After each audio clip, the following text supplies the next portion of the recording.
Hello दोस्तों, मैं ध्वनि आपका स्वागत करती हूँ अपने YouTube channel Hindi horror diary पर। दोस्तों, आज की कहानी के बारे में आपको सचिन बताएंगे, जो उनके साथ घटा एक कभी ना भूलने वाला हादसा है। दोस्तों, मैं हूँ सचिन।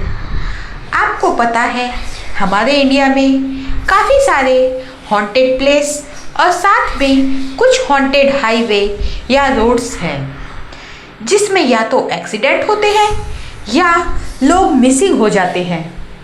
जो लोग ये नहीं मानते, उन्हें तो महज एक मजाक लगता है, पर ऐसा ही एक रास्ते में मेरे साथ जो घटना घटी, वो मैं आज तक नहीं भूल पाया हूँ। ये बात 5 साल पहले की है। दोस्तों, मैं मध्य प्रदेश के इंदौर में अपनी वाइफ के साथ रहता हूँ और मेरे बड़े भैया दिल्ली में अपनी वाइफ और एक छोटी बेटी के साथ सेटल थे, और माँ की डेथ के बाद से मेरे पिताजी भी उन्हीं के साथ रहते थे। एक बार बेटी के एग्ज़ाम ख़त्म हुए तो भैया ने मेरे यहाँ आने का प्लान बताया। वो लोग यहाँ आए तो हमने कुछ दिन मस्त फैमिली टाइम स्पेंड किया। क्योंकि भाई 1 महीने की छुट्टी लेकर आए थे, तो हमने सोचा क्यों ना कहीं बाहर घूमने जाते हैं, और बातों बातों में हमने माउंट आबू जाने का प्लान फिक्स भी कर लिया। प्लानिंग के समय भैया ने बोला कि जर्नी शाम से स्टार्ट करेंगे। नाइट में ट्रैफिक कम होता है और उनकी नाइट शिफ्ट में जॉब होती है, तो उन्हें रात की ड्राइविंग में प्रॉब्लम भी नहीं आएगी। हम लोग डिसाइडेड डेट पे शाम को माउंट आबू के लिए निकले। शाम को तो मैं ही ड्राइव किया रहा था और रात के 9 बज गए थे। हमने सोचा कि पहले कहीं रुककर डिनर करें, उसके बाद बड़े भैया ड्राइविंग करेंगे।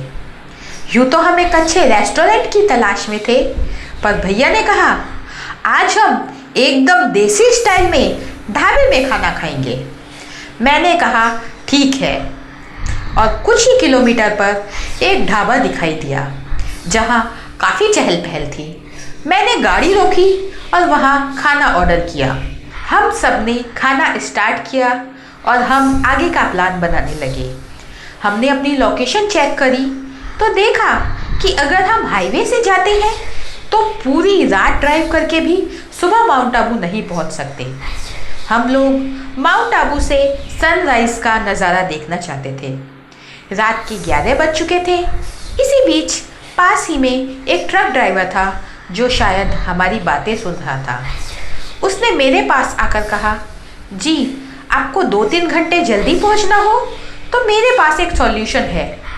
ये फ्लाईओवर ख़त्म होते ही उल्टे हाथ पे एक सड़क का रास्ता अंदर को जाता है।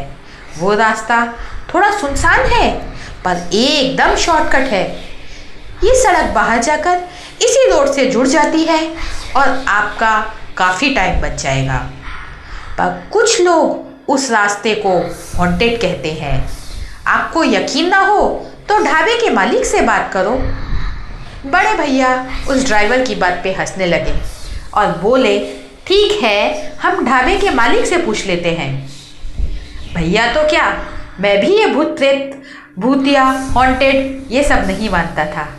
फिर भी थोड़ी सी जिज्ञासा हुई तो हमने ढाबे के मालिक से बात की। मालिक बोला, ये बात एकदम सच है कि ये एक भूतिया रास्ता है और एकदम शॉर्टकट भी, पर आज अमावस की रात है तो भूल के भी इस रास्ते पर नहीं जाना, क्योंकि ज़्यादातर हादसे अमावस की रात को ही होते हैं। हमें समझ नहीं आया कि ये रास्ता सच में शॉर्टकट है तो ये भूतिया क्यों है और इसे ज़्यादा लोग क्यों नहीं यूज़ करते। तब ढाबे के मालिक ने बोला, इसकी एक कहानी है। ये कहानी बहुत पहले की है। तब ये रास्ता लाइट व्हीकल वाले सभी लोग यूज़ करते थे।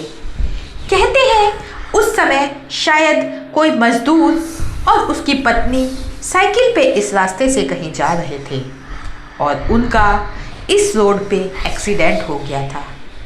ये तो नहीं पता चला कि उन्हें किसने टक्कर मारी, पर वो बेचारे काफ़ी देर तक सड़क किनारे घायल हालत में पड़े हुए मदद के लिए पुकारते रहे, पर किसी ने भी पुलिस केस के डर से उनकी मदद नहीं की।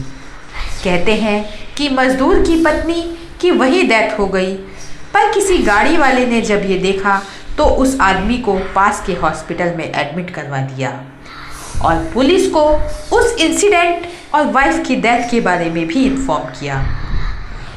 उस आदमी को भी 2-3 दिन बाद हॉस्पिटल में डेथ हो गई। वो औरत मदद मांगने के लिए तड़पती हुई मरी थी। कहते हैं वो औरत अपनी मौत का जिम्मेदार वहाँ से गुजरने वाले सभी व्हीकल्स को मानती है और उन्हें परेशान करती है, खासकर अमावस की रात को। ऐसे कई हादसों में लोगों की जानें भी गई हैं या लोग गायब हो जाते हैं। मैं तो तुमसे यही कहूँगा कि आज की रात भूल के भी उस रास्ते पे मत जाना। हम लोग पहले से ये सब नहीं मानते थे। उस पे सूरज निकलने से पहले माउंट आबू पहुँचने का लालच था, तो हमने डिसाइड किया कि ये शॉर्टकट रास्ते से ही जाएंगे। ये रास्ता भूतिया है, ये सिर्फ हम 2 भाई जानते थे और ये बात हमने फैमिली को नहीं बताई। हम उस रास्ते पे निकले। हम 1 किलोमीटर जितना ही चले होंगे कि अचानक हमारी कार के सामने एक लेडी आ गई और कार से टकरा गई। पहले तो हमें समझ ही नहीं आया कि अचानक ये खाली रास्ते में लेडी कहाँ से आ गई। खैर, मेरे भाई ने तुरंत गाड़ी रोक दी और हम 2 लोग उस लेडी को देखने के लिए कार से उतरे, पर वहाँ तो कोई भी नहीं था। हमने अपनी आँख से उस लेडी को कार से टकराते देखा था। अचानक हमें उस ढाबे के मालिक की कही बातें याद आने लगी और हम थोड़ा डर भी गए, इसलिए जल्दी से जल्दी वहाँ से निकलने की सोचते हुए कार के सामने से गेट के पास आए। मैंने दरवाजे को जैसे ही हाथ लगाया तो कार के रूफ पे निगाह गई और मेरे होश उड़ गए। वो औरत गाड़ी के ऊपर चढ़ बैठी थी। भाई ने भी उसे देखा। हम जल्दी से कार के अंदर बैठे और डोर लॉक किया। पापा और हमारी वाइफ पूछने लगे, क्या हुआ? हमने झूठ बोला और बोला शायद कोई जानवर टकराया होगा, और भाई फटाफट कार की इंजन ऑन करने लगा, पर गाड़ी अचानक ही एकदम बंद पड़ गई थी। हम लोग बाहर निकल के भी नहीं चेक कर सकते थे। मैंने सोचा कि शायद ऑनलाइन सर्च करने से आसपास के एरिया में कोई मैकेनिक मिल जाए, पर हमारे मोबाइल फ़ोन नेटवर्क फुल होने के बावजूद भी किसी का मोबाइल काम नहीं कर पा रहा था। समझ नहीं आ रहा था कि हम क्या करें। अब हमारे पास एक ही रास्ता था कि उस दहशत भरे माहौल में कार के अंदर बैठकर सुबह होने का इंतज़ार करें, पर शायद हमारी किस्मत इतनी अच्छी नहीं थी। वो लेडी कार की छत से उतरकर नीचे आ गई। अब वो हमारी गाड़ी के चारों तरफ गोल गोल घूमने लगी। साथ ही वो कुछ फुसफुसाहट के साथ बोल भी रही थी जो हमारी समझ के परे था। जब वो चक्कर लगा रही थी तो मैंने देखा उसके पैर उल्टे थे। हमारे ऊपर एक बड़ी मुसीबत आने की तैयारी कर रही थी। अचानक वो लेडी रुकी और पिताजी जो खिड़की के पास बैठे थे के पास जाके खड़ी हो गई। वो उनकी आंखों में आंखें डालती हुई कुछ बोलने लगी। पिताजी भी मंत्रमुग्ध उसे देखते रहे। मैं पिताजी का ध्यान कहीं और भटकाऊं इससे पहले वो लेडी गायब हो गई। मुझे लगा कि शुक्र है हम लोगों को कुछ नहीं हुआ। उस लेडी को गए 5 मिनट भी नहीं हुए होंगे कि पिताजी ने अचानक से गेट खोला और बाहर भागने लगे। मैंने उन्हें रोकने की भी कोशिश की, पर पता नहीं उनमें कहाँ से इतनी ताकत आ गई कि उन्होंने हम दोनों भाइयों को धक्का मार के हटा दिया और पलक झपकते ही जाने कहाँ जंगल में गायब हो गए। हम लोग ने ऐसे में अपनी वाइफ और बच्ची को छोड़कर आगे जाना ठीक नहीं समझा और वापस कार में आ गए। हम लोग बहुत डरे और सहमे हुए थे। वो एक दहशत भरी रात मेरी ज़िंदगी की सबसे काली रात थी। हम चारों कार के अंदर बैठे बैठे भगवान का नाम लेते रहे, पर भगवान को तो कुछ और ही मंजूर था। थोड़ी ही देर में वो लेडी फिर दिखाई दी और कार के नज़दीक आके वापस चक्कर लगाने लगी। इस बार वो तेज़ी से चक्कर लगा रही थी और कुछ बड़बड़ाना भी जारी था, मानो कोई मंत्र फूंक रही हो। पर इस बार वो पहले से ज़्यादा डरावने अंदाज में थी। वो कभी तो रुक के अपने खुले बालों को चारों तरफ घुमाती और कभी हमें देख के ज़ोर ज़ोर से हंसती, मानो हमारी बेबसी पे खुश हो रही हो। मैं वो 10 मिनट आज भी याद करता हूँ तो काँप उठता हूँ। हमें बिल्कुल नहीं पता कि वो आखिर क्या चाहती है। इस बार भी वो पहले की तरह गायब हो गई, पर इस बार किसी के साथ उसने नज़र नहीं मिलाई थी। अच्छा हुआ भैया की बेटी इस सब से अनजान सोई हुई थी। कुछ देर बाद भाभी अचानक से बोली, वो देखो बाहर पापा बुला रहे हैं। और इतना कहकर उन्होंने कार का गेट खोला और बाहर की ओर भागी।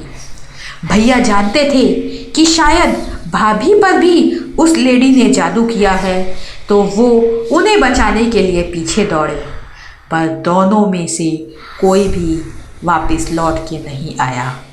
अब कार में मैं, मेरी वाइफ और भैया की बेटी ही बचे थे। जाने किस घड़ी में हमने ये रास्ता चुनने का फैसला किया था।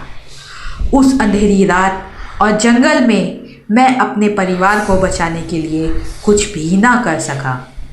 इसके बाद मुझे एक साइकिल पे आदमी आता दिखाई दिया। पहले तो मुझे लगा ये भी कोई भूत होगा, पर वो नज़दीक आया तो वो एक आम इंसान लगा।